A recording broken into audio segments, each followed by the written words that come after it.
Y siempre que hablamos de él, es interesante escucharlo, leerlo, contemplar las realidades que ha ido conociendo de primera mano, ¿no? En su trabajo a lo largo de 40 años, corresponsal de guerra, enviado de diferentes medios, desde Clarín, la CNN, etcétera, Infobae, cubrió las guerras más impactantes de las cuales tenemos memoria, y en este caso publicó un libro que es una investigación y tiene que ver con un personaje para muchos de nosotros desconocido, que efectivamente se llamó Meyer Berliner, así se llama el libro, Berliner, el vengador de Treblinka, la historia de un argentino judío polaco que efectivamente en el campo de concentración nazi de Treblinka, donde murieron 850.000 judíos, el único militar alemán que murió fue el comandante Max Bialas, a manos de este hombre sobre el cual se basa este libro,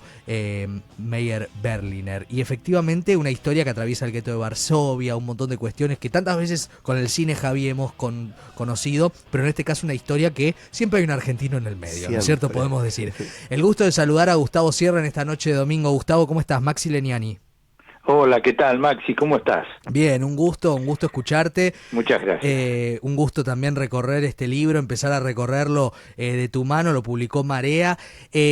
Y siempre en el trabajo de alguien como vos, uno intuye que está la investigación y demás, pero me imagino que la sorpresa, ¿no? De que haya un argentino en esta historia, argentino, judío, polaco, etcétera, en esta historia, con esa búsqueda de, bueno, de que los nazis no se llevaran, digamos, tan de arriba el horror que hicieron, ¿no? Uh-huh. Sí, en principio, dando vueltas por el mundo, aprendí que hay argentinos en cualquier lugar. Levantas una piedra y hay un argentino. Así Sí. que, un poco bajo esa premisa estuve buscando esta historia, bueno, de la cual investigué 10 años, una vez que estuve en un viaje que me conmovió mucho. Ajá. A los campos de concentración en Polonia y a lo que queda, el remanente de alguna manera de los vestigios de lo que fue el gueto de Varsovia.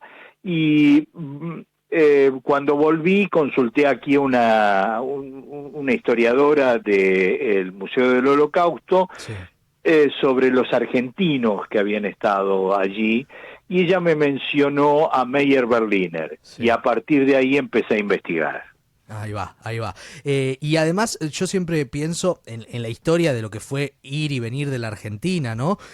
Como relatás, y volver a Polonia, en definitiva, el gueto de Varsovia, también el coraje, ¿no? De enfrentarse, que no era algo sencillo en esa época, cuesta tomar dimensión desde nuestro tiempo lo que eran esos totalitarismos, ¿no? Tan asesinos, tan diagramados en su búsqueda genocida, etcétera. También pienso que siempre estas historias que son reales parecen ficción, ¿no es cierto? Como parece una película que cuenta aquello poniéndole nombre y apellido, ¿no?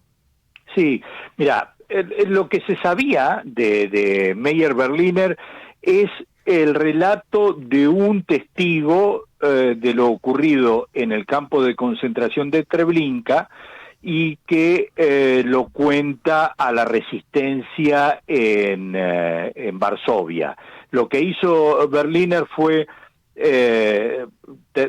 quedó atrapado en el gueto de Varsovia y junto a su mujer y su hija, con la solución final, los envían al campo de concentración de Treblinka. Allí la mujer y la hija, como la gran mayoría de las personas que pasaron por el campo, no estuvieron más de 2 horas, las llevaron a las cámaras de gas, murieron casi inmediatamente, y Berliner estaba en buenas condiciones físicas y lo usaron para un trabajo esclavo, y estuvo así 10 días, yendo al bosque a cortar leña y a traer ramas que se utilizaban en los alambrados para que no se viera desde afuera. Uh-huh. En ese contexto, Berliner intenta un levantamiento con sus compañeros allí en el bosque, pero no lo logra.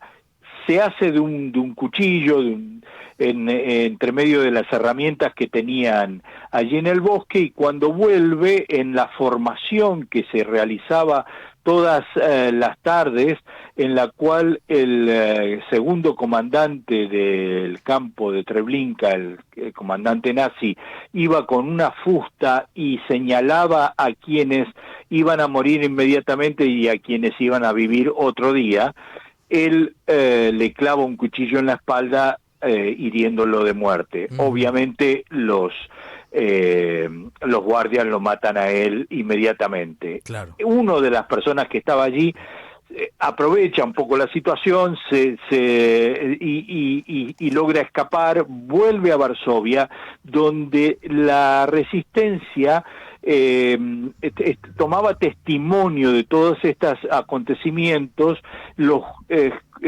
guardaba en unos cuadernos, los escribía en unos cuadernos, que luego ocultaron en 4 tachos de aluminio de leche de 50 litros, y que escondieron en sótanos, etcétera, en Varsovia. Todo esto obviamente queda destruido una vez después del levantamiento y bueno, la entrada luego de los aliados a Polonia y a Varsovia, y entre 1 y 3 años después van encontrando 3 de estos tachos.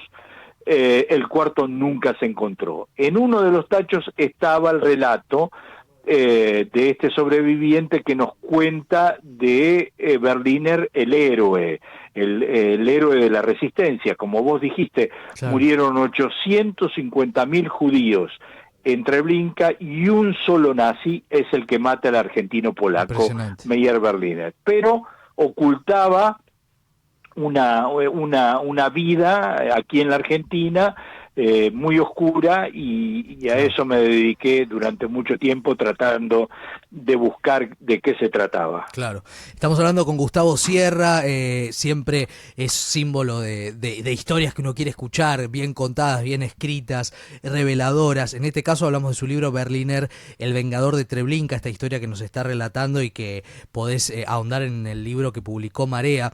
Gustavo, aprovechando que dialogamos, uno siempre quiere hablar con referentes del tema para hacer preguntas que quizás pueden sonar naif, pero que desde tu análisis siempre va a tener una profundidad más interesante, que tiene que ver con estamos en un tiempo en el cual la violencia aparece de otras maneras que antes no existía, ¿no?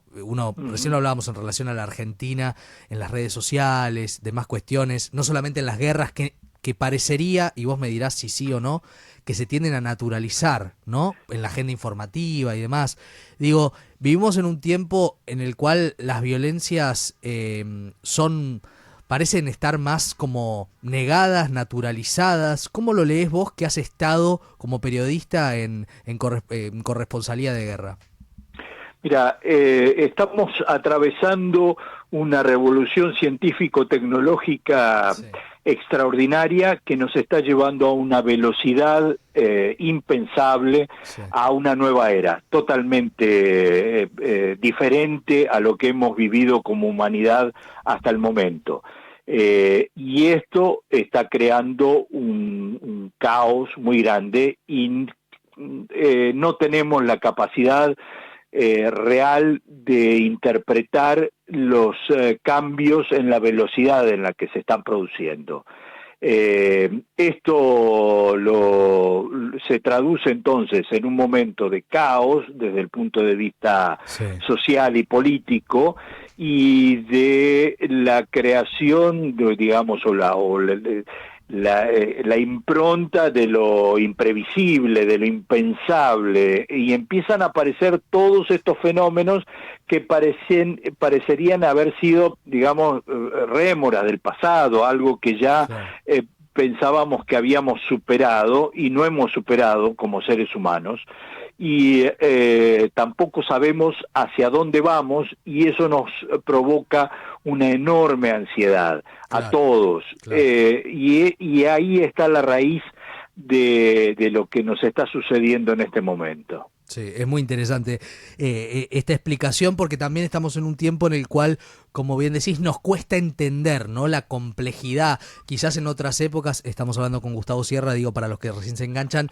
había como una cosa de dos polos, ¿no? Y era claro lo que pasaba, para citar un tiempo histórico, de un lado del muro de Berlín que del otro. Y ahora todo es un poquito más complejo de descifrar, ¿no? Está todo más enrevesada, la política internacional y también la existencia misma para quienes tratan de entender, ¿no? Dónde estamos parados. Y sí, porque mucho de todo eso es la consecuencia de la revolución Sí, tecnológica, sí. industrial, y en ese momento lo que se produjo fue la aparición de la máquina para servir al hombre. Y lo que estamos viendo en este momento es otra cosa totalmente diferente que tiene que ver con la máquina como parte del hombre, es decir, la conjunción del hombre y la máquina. Y evidentemente no estamos como seres humanos capacitados para entender cabalmente todo esto. Y si seguimos con conceptos, hoy lamentablemente escuché un concepto del presidente de Milei que decía que los científicos no eran importantes, en un momento donde lo único importante son los científicos. Exacto. Entonces, esto evidentemente provoca miedo, provoca desesperanza, y al no entender lo que nos pasa, y evidentemente esto es lo que nos está llevando a estas situaciones digamos más primitivas del ser humano, y obviamente entre ellas está la violencia, ¿no? Totalmente. Gustavo Sierra, es siempre interesante escucharte, leerte. En este caso invitamos a que se acerquen a Berliner, el vengador de Treblinka, publicado por Marea. Gracias, Gustavo, un abrazo grande. Igualmente, muchas gracias.